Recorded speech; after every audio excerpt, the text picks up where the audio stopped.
Nous l'avons remarqué tous, avec le gouvernement et le parti au pouvoir, qu'il n'y a pas de sécurité au Burundi. Nous sommes dans un état d'insécurité totale au Burundi, eu égard à tous les tiraillements, les tirs que nous entendons chaque soir, d'armes à feu, les grenades qui sont lancées chaque jour et les tueries qu'on entend ici, les assassinats. Il n'y a aucun jour qui n'emporte pas en Burundi. Tué, assassiné. Il n'y a aucun jour où il n'y a pas eu d'arrestation arbitraire. Il n'y a aucun jour où on ne connaît pas de disparition. Et surtout faite par le service national de renseignement. Aujourd'hui, on est étonné. Le service national de renseignement s'est transformé en une police qui arrête. Alors que c'est un service que nous avions fait pour pouvoir renseigner. Mais il s'est transformé en police, en service de police exécutive qui arrête et qui ne traduit même pas en justice. Ça, c'est grave d'ailleurs. La gravité de l'insécurité se trouve d'ailleurs là.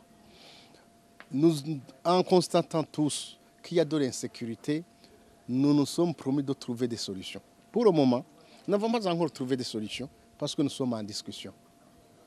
Et dans ces discussions, il ressort que tout le monde dit qu'il y a de l'insécurité totale au Burundi.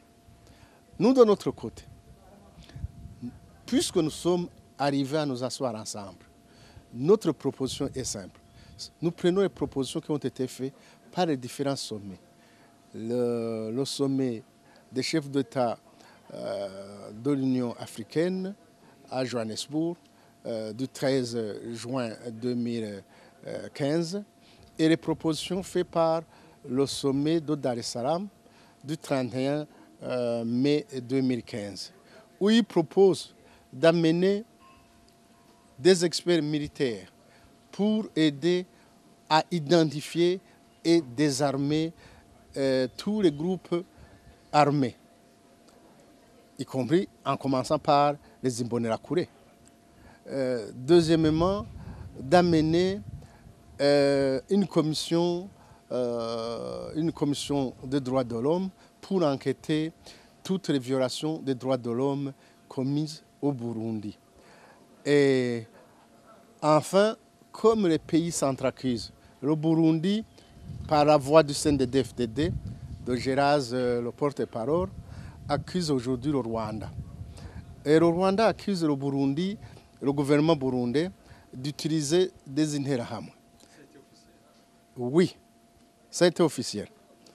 Officiel, lorsque j'entends ce que Geraz a dit, lorsqu'on dit quelque chose en public, dans la réunion, le Rwanda, il a dit lors du sommet des chefs d'État de la sous-région, ça a été dit, ils avaient trouvé une proposition que nous acceptons, nous, à l'opposition, de créer une commission tripartite pour pouvoir venir enquêter, constater si réellement il y a des groupes armés étrangers qui viennent déstabiliser le Burundi ou qui veulent déstabiliser le Rwanda.